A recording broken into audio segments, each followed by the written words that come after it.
孙女。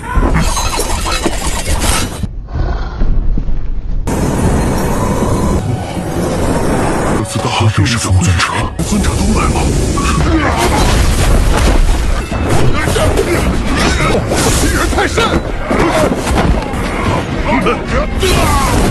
Halo kalian semua, selamat datang di channel. Bagaimana kabar kalian semua? Mimin harap kalian semua baik-baik saja. Dan pada video kali ini kita akan melanjutkan alur cerita dari serial Donghua Battle Through the Heaven episode 102. Dan sebelum kita masuk ke cerita terbaru, mari kita sedikit mengingat cerita sebelumnya. Yang dimana pada cerita sebelumnya, Shoyan bersama dengan para anggota 4 pavilion bersama dengan Nalan telah memasuki kolam air ajaib untuk mereka menyerap kekuatan tersebut. Tetapi dalam penyerapan itu tak disangka Shoyan yang menyerap seluruh kekuatan tersebut sendirian, karena Shoyan menyerap seluruh esensi tersebut dan juga racun api yang berada di kolam itu juga semakin membara, membuat semua orang selain Shoyan memutuskan untuk pergi meninggalkan kolam ajaib dan meninggalkan Shoyan di sana sampai 2 bulan telah berlalu, yang dimana hal ini membuat Shoyan telah menerobos ke ranah dari Dozong. Dan karena penerobosan itu tak disangka jejak jiwa yang berada di Guru Yaolo mempertemukan Shoyan bersama Guru Yaolo yang dipenjarakan di Istana Jiwa. Dan kemarin pun Shoyan bereunian dengan gurunya, tetapi hanya sebentar karena penjaga dari Istana Jiwa yang mengusir Shoyan. Serta kemarin Shoyan juga telah memberikan pertolongan kepada Jinshu untuk menyembuhkan Jinshu dari racun api. Dan itu merupakan inti cerita pada cerita sebelumnya. Kalau gitu pun sekarang langsung saja kita masuk ke bagian cerita terbaru. Cerita ini berlanjut mengenai penjelasan Jingu kepada Shoyan, yaitu mengenai sekte kuno ataupun merupakan sekte Gu, yang di sini Jingu menjelaskan bahwasanya sekte kuno tersebut merupakan salah satu kekuatan yang misterius, dan jika mereka bisa menerobos ke ranah Dodi, maka mereka akan memiliki kekuatan yang begitu istimewa, dan juga mereka memiliki kesempatan untuk mendapatkan kekuatan warisan dari Kaisar Dao. Dan bahkan para keturunannya hanya sedikit sekali yang mendapatkan kekuatan warisan dari Kaisar Dao. Shoyan yang mendengar penjelasan itu pun jadi mengerti kenapa di sini Swan dulunya pernah meminta kepada Shoyan untuk menerobos ke ranah Dozong terlebih dahulu jika ingin menemui dirinya, karena ternyata latar belakang dari kekaisaran kuno ternyata begitu kuat. Tetapi di saat itu kocaknya Jingu melihat bahwasanya kondisi dari penetua Jinshu sekarang tampak begitu teler, yang di sini ia pingsan karena menerima suhu panas dari air yang dibuat oleh Shoyan. Shoyan yang melihat ini pun sadar bahwasanya ia ceroboh karena tidak memperhatikan kondisi dari penetua Jinshu, tetapi Shoyan menenangkan kepada Jingu bahwasanya penetua Jinshu akan baik-baik saja. Dan kemudian pun Shoyan kembali bertanya kepada Jingu apakah Jingu mengetahui di mana lokasi dari klan kuno tersebut. Jingu menjawab lokasi dari klan kuno setahunya berada di wilayah timur Zouzou, tetapi secara tempat Jingu tidak mengetahuinya karena lokasi tersebutnya sangat rahasia. Dan juga sepengetahuannya mereka tinggal di sebuah dunia kuno, yang dimana dunia kuno tersebut dibuat oleh seorang praktisi hebat yang berasal dari klan kuno tersebut dengan kekuatannya yang mampu membuat dunianya sendiri. Dan selebihnya informasi mengenai lokasi keberadaan dari klan kuno tidak diketahui oleh Jingu. Jingu hanya mengetahui tentang informasi dasar saja. Shoyan pun tetap berterima kasih kepada Jingu karena mau menjawab pertanyaannya. Setelah Shoyan melakukan penyembuhan kepada penetua Jinshu, pada akhirnya penetua Jinshu pun telah berhasil disembuhkan oleh Shoyan dengan sekarang di tubuhnya tidak ada lagi racun api. Kemudian pun Shoyan berpamitan kepada mereka karena Shoyan berniat untuk melanjutkan perjalanannya, dengan Shoyan memberitahu kepada mereka bahwasanya ia akan pergi ke tempat dari konferensi pavilion, yaitu konferensi dari 4 pavilion sebelumnya. Jinshu mengatakan bahwasanya konferensi itu berada di tempat dari pavilion Guntur Angin, yang dimana merupakan musuhnya Shoyan. Apakah Shoyan yakin akan tetap pergi ke sana? Shoyan pun dengan percaya diri menjawab dirinya sangat yakin. Jinshu dan juga Jingu yang mendengar itu pun hanya bisa mendoakan keselamatan Shoyan, dan setelah itu pun mereka berpisah dan Shoyan pun dengan kecepatan tinggi pergi dari sana. Dan karena Shoyan sekarang telah menerobos ke ranah Dozong, hal ini membuat kecepatannya Shoyan begitu meningkat pesat, bahkan Shoyan tak menyadari bahwasanya ia telah pergi meninggalkan Gunung Tianshan dalam waktu yang sangat singkat, padahal ia tidak menggunakan sayap tulangnya. Dan lalu Shoyan pun dengan bergegas segera pergi ke tempat dari pavilion Guntur Angin.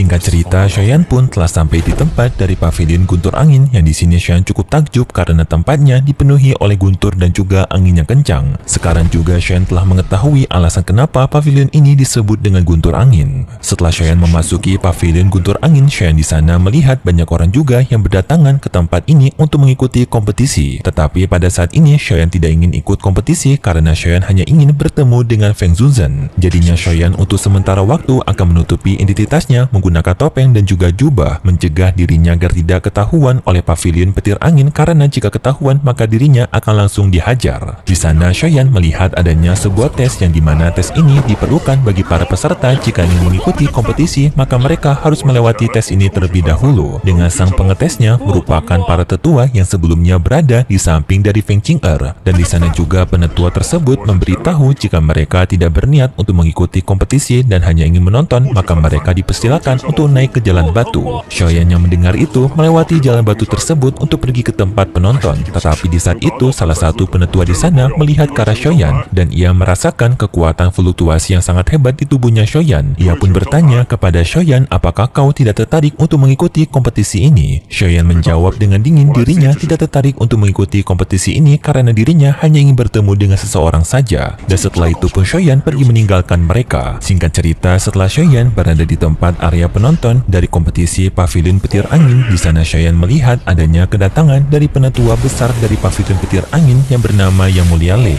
ataupun kita sebut saja dengan Ketua Lei, yang di sini ia datangnya dengan menggunakan guntur yang begitu besar. Kedatangannya pun membuat semua orang yang berada di sana begitu kaget dengan kekuatan dari Ketua Lei.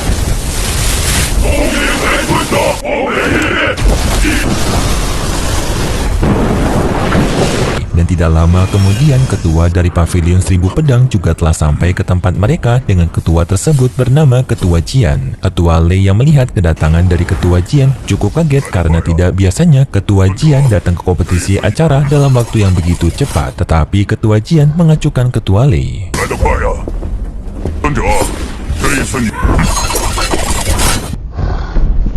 Dan di sini Ketua Lei telah menyadari bahwasannya Ketua Jian sekarang berada di kondisi mood yang jelek, dan tidak lama kemudian Ketua Huang Qian datang ke tempat mereka juga yang merupakan ketua dari pavilion musim semi. Kedatangannya sendiri bisa dibilang menggunakan cara yang begitu unik karena ia membuka sebuah gerbang dari tanah, yang lalu muncullah Ketua Jian dan juga Wang Chen. Dan di sini Ketua Zhuang Huang mengetahui kenapa Ketua Jian berada di kondisi mood yang jelek karena ia tidak terima pavilion mereka telah dikalahkan oleh pavilion guntur angin. Tetapi di saat itu mereka sekarang sedang menunggu ketua terakhir yang dimana merupakan Ketua Feng. Yang di sini mereka cukup jengkel dengan Ketua Feng karena Ketua Feng sendiri merupakan orang yang paling cepat di antara mereka semua, tetapi datangnya selalu terlambat. Dan tidak lama kemudian Ketua Feng pun juga telah sampai ke tempat mereka dengan dirinya datang menggunakan kecepatan anginnya. Shoyan yang melihat itu pun baru menyadari bahwasanya Ketua Feng ternyata merupakan seorang master angin.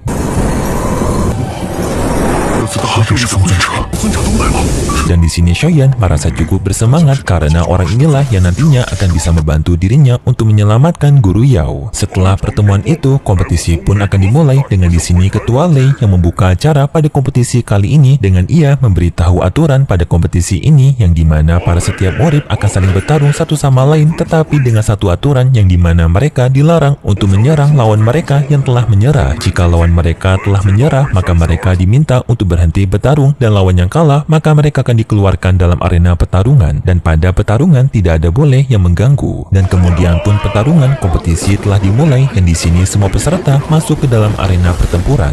Tetapi pada saat semua orang telah berada di arena pertempuran, di sini mereka cukup bingung karena di sini tidak adanya Feng Qing'er yang merupakan perwakilan dari pavilion guntur angin. Yang tidak lama kemudian tiba-tiba saja Feng Qing'er muncul dengan kedatangan dirinya menaiki burung apinya, yang setelah itu ia memasuki arena pertempuran. Yang di sini bisa dilihat juga bahwasanya Feng Qing'er ini merupakan murid kesayangannya Ketua Lei, karena Ketua Lei yang tersenyum melihat kedatangan dari Feng Qing'er. Dan kemudian pun pertarungan kompetisi itu dimulai dengan mereka semua yang telah bertarung satu sama lain, yang bisa dibilang pertarungan ini merupakan pertarungan Battle Royale karena setiap peserta mereka semua akan bertarung secara kelompok sesuai dengan pavilion mereka. Jadinya mereka akan bertarung sampai pada akhirnya hanya tersisa satu kelompok saja yang memenangkan pertarungan ini.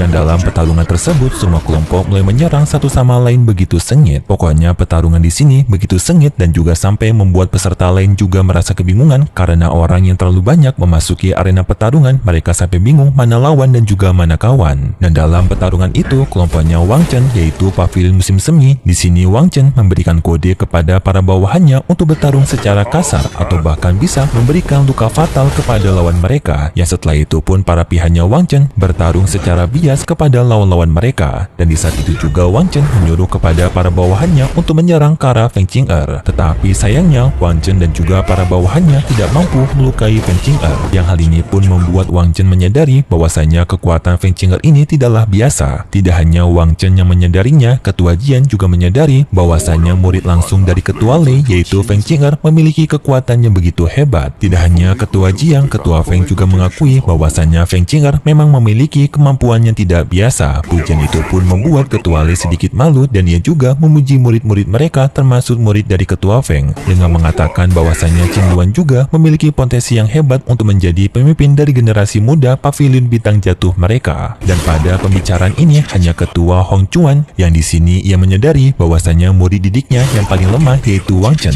yang sepertinya ia juga sadar bahwasanya ia akan berada di peringkat terakhir pada kompetisi Pavilion ini. Xiaoyan yang juga melihat kompetisi ini mengakui bahwasanya setiap orang yang mengikuti kompetisi ini memiliki peluang yang begitu besar di masa depan mereka masing-masing karena kemampuan mereka yang tidak biasa, apalagi Feng Qing'er. Namun pada pertarungan itu di sana Xiaoyan cukup kaget karena di sana ia melihat teman lamanya yaitu Lin Yan. Hal ini pun membuat Xiaoyan begitu kaget kenapa Lin Yan bisa berada di tempat ini.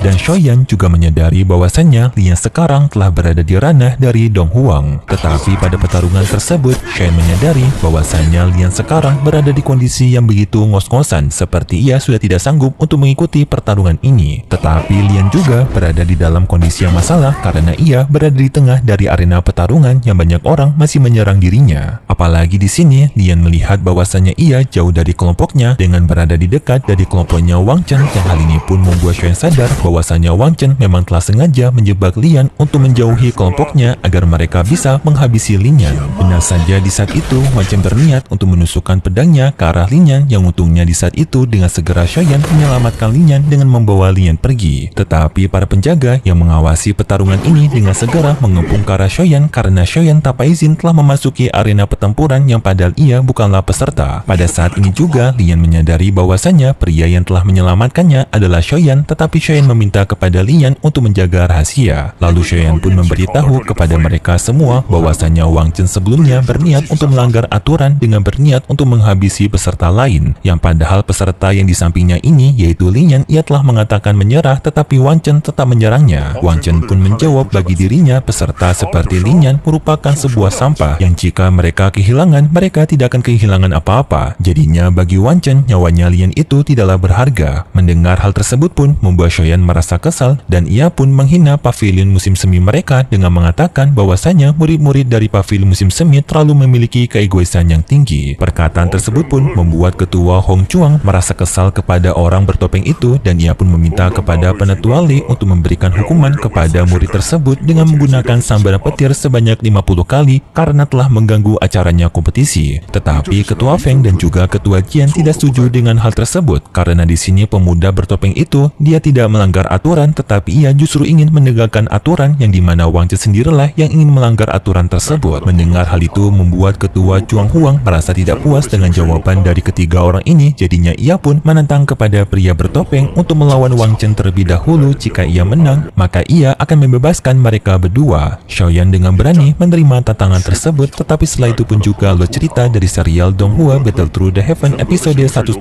bersambung dan berikut sedikit preview yang diperlihatkan untuk episode selanjutnya, yang dimana pada preview episode selanjutnya kita diperlihatkan dengan Xiaoyan yang nantinya akan bertarung melawan Wang Chen karena Xiaoyan yang berniat untuk melindungi Lin Yan dari hukuman para tetua. Dengan gantinya Xiaoyan harus bisa mengalahkan Wang Chen, yang dalam pertarungan itu mereka berdua bertarung begitu sengit, tetapi setelah pertarungan itu tiba-tiba saja kita diperlihatkan dengan Fei Tian yang menyerang ke arah Xiaoyan. Dengan di sini juga kita diperlihatkan dengan Feng Zunzhen yang melindungi Xiaoyan, serta pada saat ini Xiaoyan telah tidak menggunakan topengnya kembali, yang artinya pada saat ini identitas Xiaoyan telah ketahuan, yang dimana sekarang Feng Zunzhen menyelamatkan Xiaoyan dari serangannya Fei Tian dan juga menjaga hal ini, ketua pavilion petir yaitu Lin Zuzhen merasa kesal kepada Feng Zuzhen karena telah menyelamatkan Xiaoyan. Dan lalu kita pun diperlihatkan dengan pertarungan antara Xiaoyan dan juga Feng Qing'er, yang dimana pertarungan ini adalah untuk menentukan apakah Xiaoyan harus mengganti rugi atas tindakannya kepada aula pavilion petir, karena Xiaoyan telah mencuri teknik dari mereka yaitu pergerakan 3000 guntur. Jadinya pertarungan inilah yang akan menentukan hal tersebut. Dan hanya itu saja preview yang diperlihatkan untuk episode selanjutnya. Kalau gitu pun terima kasih buat kalian semua yang sudah menonton video ini sampai akhir. Jika kalian suka dengan video kali ini, bisa beri like serta subscribe, dan sampai jumpa di video selanjutnya. See ya! 比大作